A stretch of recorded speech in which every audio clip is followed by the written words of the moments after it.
নমস্কাৰ, মই তপন আৰু আজি ভিডিঅ'টো বহুত এটা বিশেষ ভিডিঅ' বুলি ক'ব লাগিব।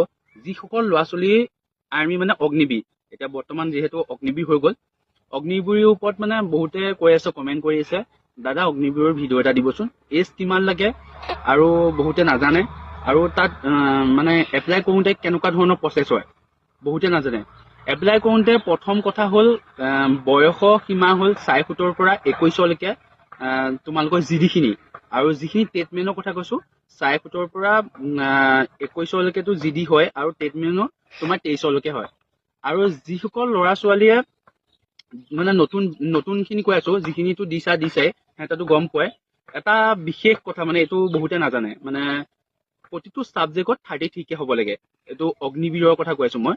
আৰু এজ কিমান লাগে আৰু তোমালোকৰ চেজ কিমান লাগে, এই গোটেই ৱেটৰ পৰা ধৰি A to Z ভিডিঅ' মোক ফুল ভিডিঅ' দি আছে ইউটিউব চেনেলত, আছাম কামাণ্ডো লাভাৰ বুলি যিটো চেনেল মোৰ আছে সেইটোতে দি আছে। তোমালোকে চাবা আৰু যিমান পাৰে ভিডিঅ'টো শ্বেয়াৰ কৰি দিবা। জয় আই অসম, মই তপন।